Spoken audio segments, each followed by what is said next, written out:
is Trinity, and if you are here, you must be here to talk about books because that is the only reason I am here, to talk about some books. And today I am going to be doing my February wrap-up.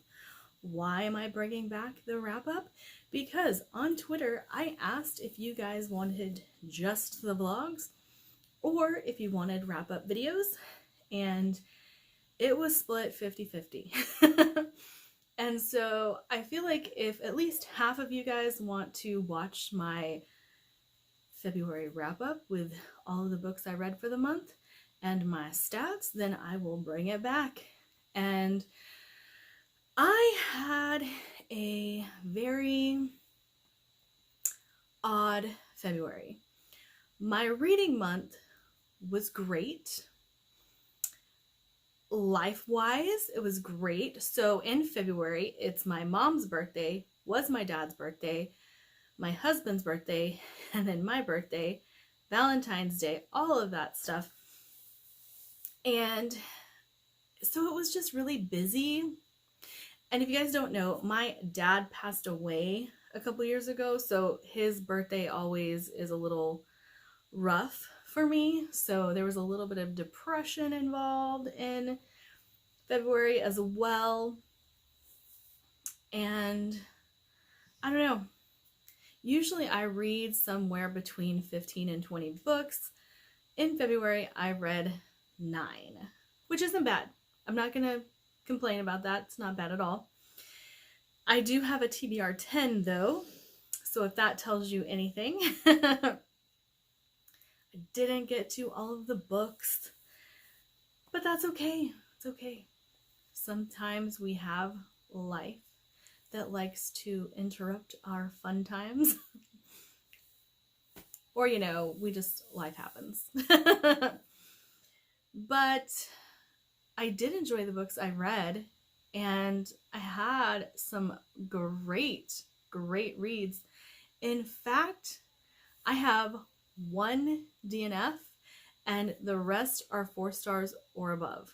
So let's get into these stats. So again, I read 9 books in the month of February. 7 of those were fantasy, 4 of those were young adult, 1 sci-fi, 1 thriller. And I have 1 DNF, 6 4 stars, and 2 5 stars. And if you guys have been following my blog or my vlog, either one of those, you will probably know which ones were my 5-star reads, which ones were my 4-star reads. And as you guys know, I like to go from the book I liked the least to the book I liked the most.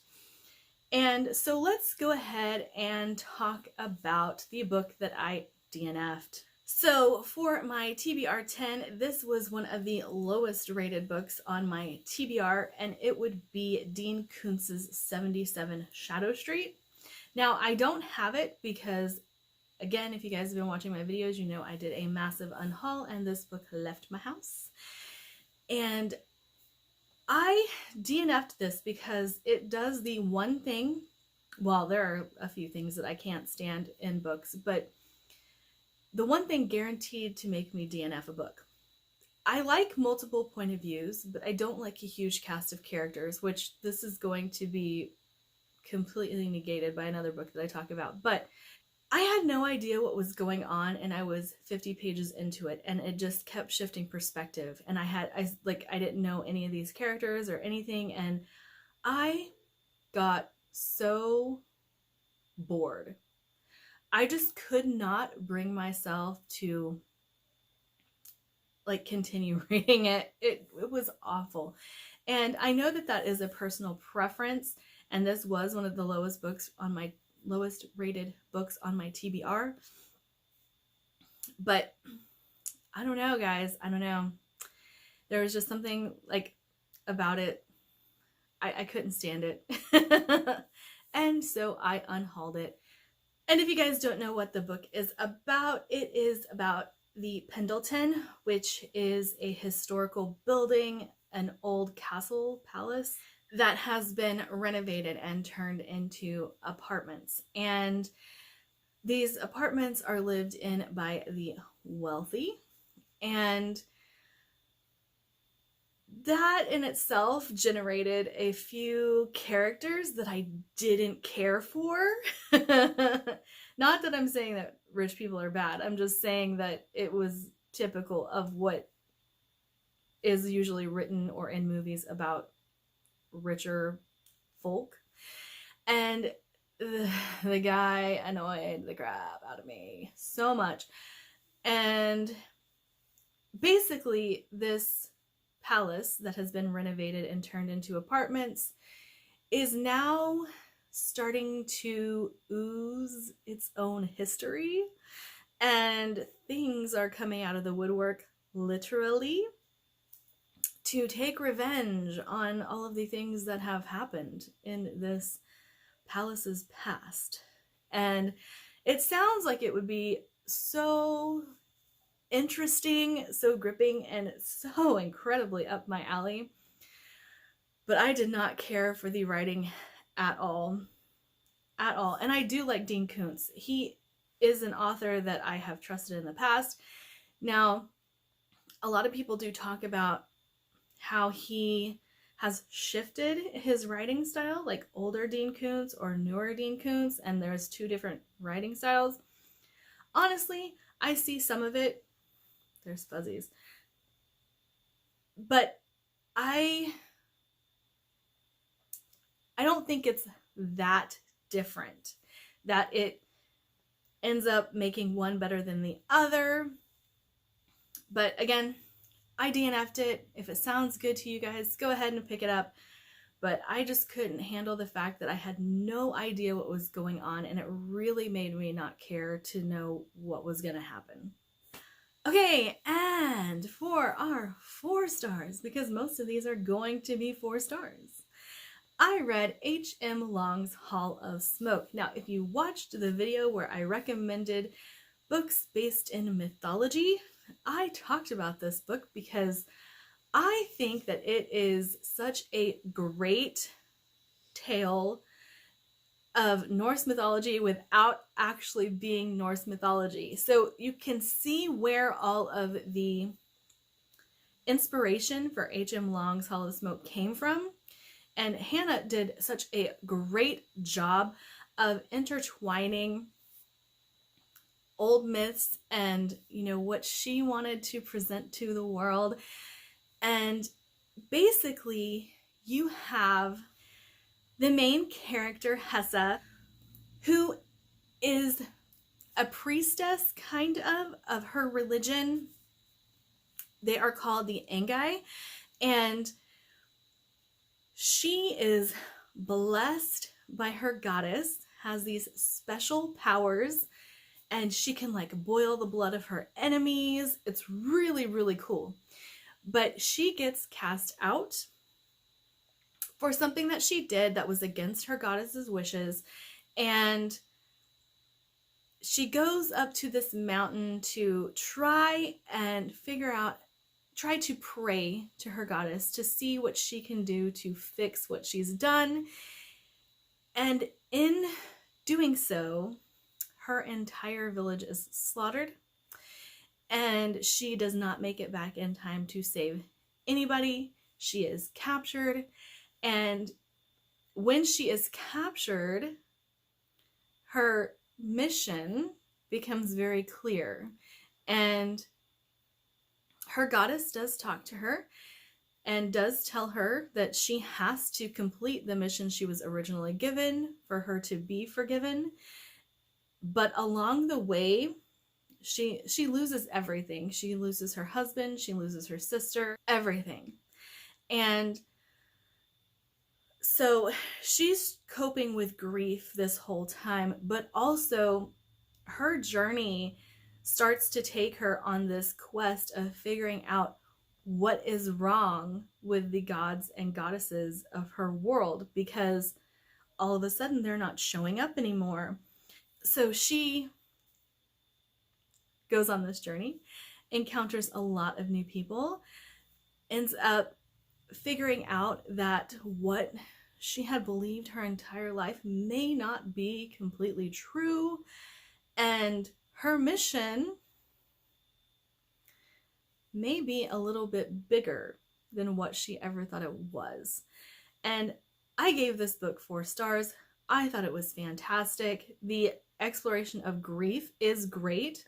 Now, this is written in first person, so you are in Hessa's head the entire time. And the grief does get a little tedious at points, which is why it's not a 5 star for me. And it came in at a 4 star.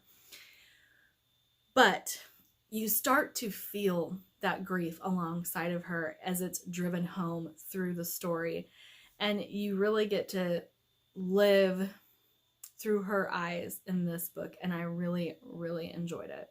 Okay, and then for an audiobook that I listened to would be These Violent Delights by Chloe Gong. And I have to say, I am a sucker for a Shakespearean retelling. I am a sucker for Romeo and Juliet, and this book delivered. So much so that I read it in a day, within a 24-hour period. I could not put it down. I was sucked in. It was so good. And the setting of 1920s Shanghai is so brilliantly delivered. And I found myself really drawn to the setting and really drawn to the conflict, not only between these two warring factions, but of 1920s Shanghai, like what was actually going on in the country at that time. And it was so good. I don't want to give any spoilers, but I do want to say that there is body horror in this book. So if you are not prepared to deal with some very graphic, gruesome scenes of body horror, you might want to hold off on this one. Otherwise, I highly recommend it. I cannot wait for the second book to come out. Again, it follows the storyline of Romeo and Juliet, but we have some communism, some feudalism, like it's really, really good. And then there is a monster loosed on Shanghai too. So I think it's great. Okay, now for one of my most anticipated reads of the year. And no, it's not a new release, but it is one that I have been dying to get to and just happened to come up on my TBR10, and I was so excited. But that would be Shadow and Bone by Leigh Bardugo. I have finally started the Grishaverse novels. I have read Six of Crows and Crooked Kingdom, but I didn't read the original trilogy. I totally get why everyone either loves or hates Elena and the Darkling. I am kind of leaning towards the side of I ship the Darkling. There was a really funny moment on the Shelf Space Discord where everyone was saying Team Damon. And I totally feel that. I have always been Team Damon, and if you don't get that reference, that's totally fine. But it does kind of fall into shipping the Elena and the Darkling. And I had so much fun reading this. This series is very divisive, and I get why. But this is a fun, like, just fun time. And I don't know, very nostalgic for me, because these are the types of books I read when I was younger and just brought all those feelings back. So I did give this book 4 stars. I am excited to continue in the series. The next 4 star that I have for you is The Strange Case of the Alchemist's Daughter, and I am going to be singing this book's praises everywhere because I love these characters. These characters are so funny and fun, and you know, their backstories are tragic, like the most tragic. If you don't know, this is following the daughters of Dr. Jekyll, Hyde, Moreau, Rabicini, and Frankenstein. And all of these girls have been through hell, but they have come together, found each other, and are discovering the secrets that their parents lived with. And it's such a good time. And one of the things that I absolutely love about this particular book is that there are little interruptions throughout the story of the girls popping in to say, that's not the way it happened, or of course I did that. Do you not know me? Or just things like that. And I adored it. And it really made it where you could really get invested in the characters, and in a very different way than what I'm used to. Loved it. Loved it, loved it, loved it. My next 4-star would be The Diabolic by S.J. Kincaid. At first, I was real scared with where this book was going, because Diabolics are created to serve a master. And in doing so, they are set up to love the person they are meant to serve. I was very, very afraid that we were going to go in a route that I was not comfortable with. However, being young adult, I was a little less scared, I guess. But this book is, I don't even know what to say. Nemesis is the Diabolic in this book, and she is sent to the higher political sphere to save her person, her noble that she protects, from encountering all of the dangers of the political realm. She ends up in all of this political scheming, and you find out the horrible, horrible things that could have happened to her person, and it's so good. It's very, very good, and I really liked watching the dynamics of all of these relationships play out in this book. And I really liked watching Nemesis navigate the political sphere. Even though she is supremely knowledgeable about these things, all she has is knowledge. She's never lived anything like this before. And she knows one thing: protect her person above everything. And the scheming in here gets so deep, so deep. So that was one of the things I really, really enjoyed. Again, I can't wait to continue this series. Now, the final 4-star book on my list would be Valor by John Gwynne. Now, if you guys have seen my reviews of John Gwynne before, you know that I gave Malice 5 stars. The reason I gave this one 4 stars is it meanders a little bit. There are so many POVs in this book, in this series, that it really goes off base sometimes. While that is not typical, well, I've read one book. It was not typical to do in Malice. It really happened a few more times than I'd like in Valor. But again, this book is excellent. The Faithful and the Fallen has been a series that I am enjoying reading through. I am so excited because I have the newest book of his, Shadow of the Gods, as an arc. I have a few more arcs to read before I get there, but I'm thrilled to be reading more John Gwynne. I am sure Ruin is going to come up in next month's TBR 10. When I say next month, April, because I've already done March's, but this series is so good, and it has everything you want in a fantasy, including a chosen one trope and a prophecy. However, if you don't like those tropes, you probably won't like this, because that is the basis of the entire story.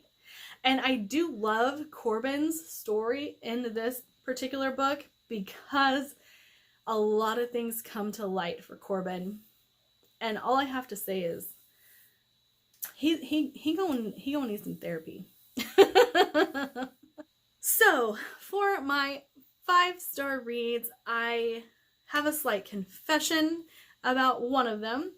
It is a reread. But we'll get to that. Let's talk about Kym and Giannon. Okay. I gave this book 5 stars. Winter's Orbit by Everina Maxwell. Because this romance is the cutest romance I've ever read in my life. I adored Kym and Giannon so much. So much.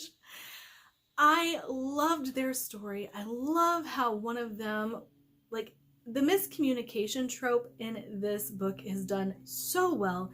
There are reasons for the miscommunication. They make sense. And then we get the one bed, and I'm like, yes! So if you don't know, this is a sci-fi novel with a huge emphasis on romance. It is about political scheming and romance. And those two things together make me so happy. But the Iskat Empire has dominated. And there is a planet who wants to join in with the Empire and stop living in squalor. And in order to do so, they make this political alliance. However, it goes wrong, and the ambassador dies. So the political alliance can't take place because they were doing it through marriage, and Giannon does not have anybody to marry now, and they decide to go ahead and give him Kym. Which is the best thing that could have ever happened to Giannon. And Kym does make a great ambassador. He is very dedicated, very loyal. He is also very smart and very charismatic. And Giannon has been through hell. He is a broken, tragic soul, and he doesn't really understand everything that's going on. And he just wants to fulfill his role and be happy, but he doesn't know how to go about doing it. And oh, they're so precious. They are so precious, and I adore them, and I ship them, and I really want more from them. This is a standalone. It's one of those I can see myself down the line going, where's Winter's Orbit fanfiction? Because I need it.